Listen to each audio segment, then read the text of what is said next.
Today we're going to be talking all about blush. Now, I wouldn't call this technique something that I necessarily invented. However, I did pull inspiration from this James Turrell sculpture that I see everywhere. And I also have seen a couple photos on Pinterest of women who are posing next to flowers like orchids or tulips.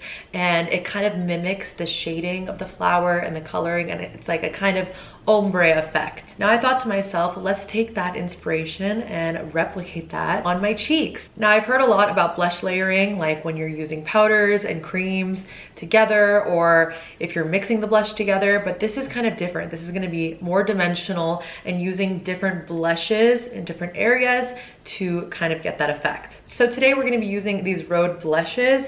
I have every shade in these, so I just thought it would be perfect. We're going to go in with the lightest color. This is in the shade Freckle. To blend this in, I'm going to use this brush by Haus. I really like this side for applying my blush, particularly my cream blushes. I'm going to work this brush into the blush directly. I'm just really diffusing it with my brush with tapping motions.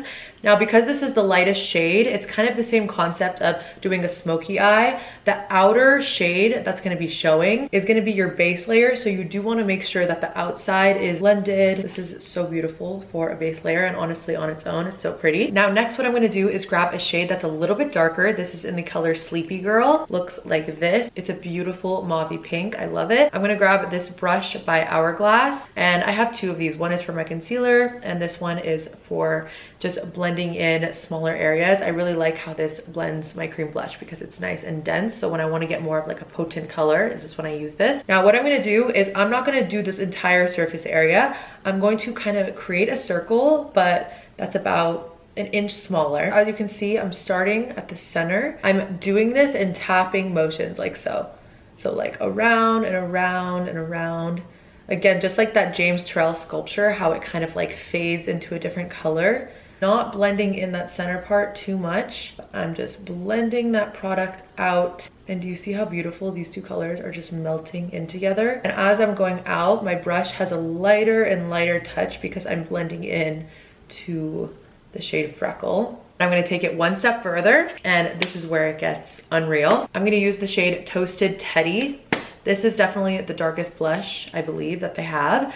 It's a beautiful cranberry color and it's perfect for fall. So we're gonna take this from like Baby Doll to a little bit more warm and deep. I'm grabbing that same Hourglass brush. Now going from the center and doing the same thing, really just diffusing the ends. Now I don't wanna go all the way out with this one. I kind of just wanna keep it into the center. Do you see how you can kind of see that transition now? I want this one to be the most pigmented, and I'm just focusing that right on the center, but barely bringing it out. Going back in with that Haus brush, and this is the one that I used to apply the shade Freckle, which was the first shade. And I'm just going to lightly tap into the skin and just use it to diffuse. So everything is just nice and blended in. Now my last step is going to be taking this buffing brush that I use for my foundation. And again, just tapping very lightly around because you don't want any harsh lines on your face. Now I'm gonna go ahead and quickly do the other side. How gorgeous is this blush? I'm just gonna run that cream blush a little bit in my eyes to just bring together the look.